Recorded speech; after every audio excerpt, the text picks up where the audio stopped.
Hello everyone, my name is Jennifer Palacios and I will be arguing on the yes side for issue 17, should there be a market in human organs? And I will also coincide it with the debate of the utilitarianism theory, which is the morality of action depends solely on the consequences of action, nothing else matters. Let me first just say a few reasons why it should be a market in human organs. It will also eliminate the trafficking for human organs that currently exists.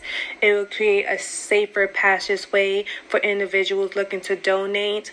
If an in-kind reward system could be implemented for the market itself, it's less of a deception on eager families who are looking for a donor or who wants to donate as well. You will get proper medical treatment. It will provide an exchange of service for the individuals that will be donating the exchange. So the exchange of service could be health insurance, life insurance, a payment of mortgages, so they don't have to overwhelm themselves with the medical bills that they will be receiving from the donation itself. And the payment of the medical bills paid in full is also a great incentive for the in-kind reward system that Sally Saddle has presented in itself.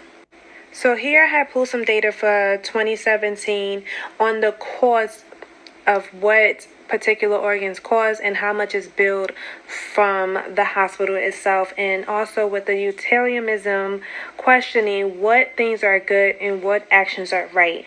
So it says right actions are the ones that produce the most good. So therefore, if we have individuals who are willing to donate to shorten the transplant list, that would be the good actions coming from this marketing at the moment. The cost of these services are extremely high, mainly because we have to extract them from another individual. We have less donors who are willing to donate, and we also have to pay for the price of the surgeon. A heart transplant is the highest of them all, ranging for over $1 million, and that is simply because we have to first put the heart on a bypass and then pay the surgeon the $600,000 it costs for them to complete the surgery. Now, this brings me back to, is pleasure all that matters? When it comes to the market of human organs, pleasure is not really all that matter, because there's a lot of pain that comes with it, and there's also consequences that is going to coincide with the surgery. As you see in the slides ahead of you, that according to salary.com, the average base salary for a heart transplant surgeon is over $600,000 compared to the trauma surgeon who makes under $400,000. And that is because it depends on the cost of the organ itself and the amount of work that it would take. These surgeries takes hours long to complete, and therefore they are a bit pricey. When it comes to utilitarianism, they have a question: should we be equally concerned for everyone? Which is the last part of the utilitarianism. Say we must treat each person's happiness as equally important.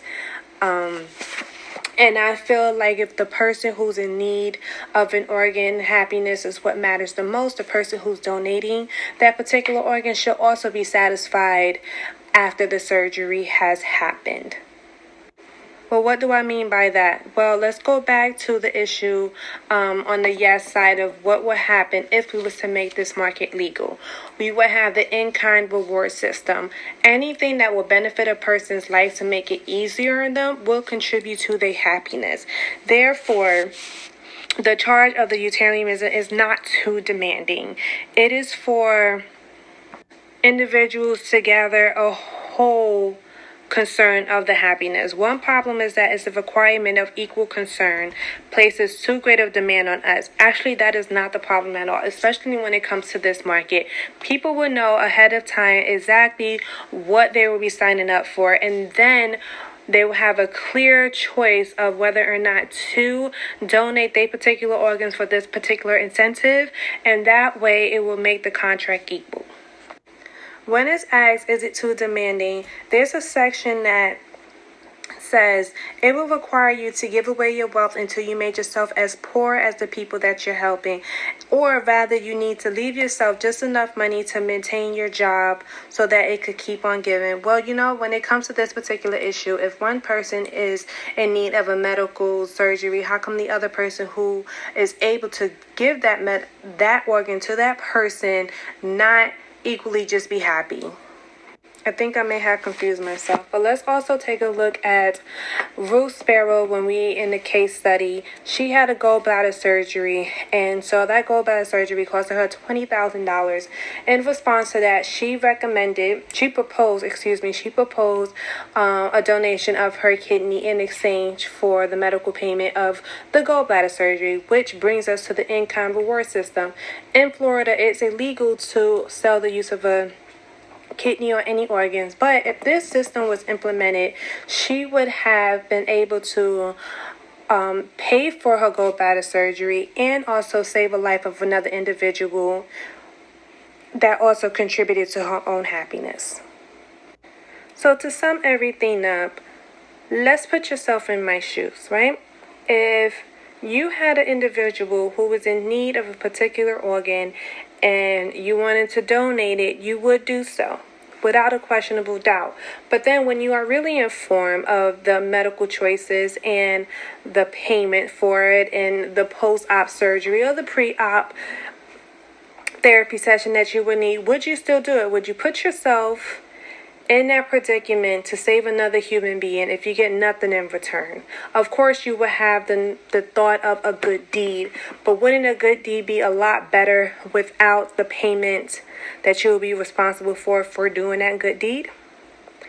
Thank you for listening in on my presentation. I apologize for any mispronounced words, as well as me speaking fast. This is just how I normally talk. Have a good day. Bye.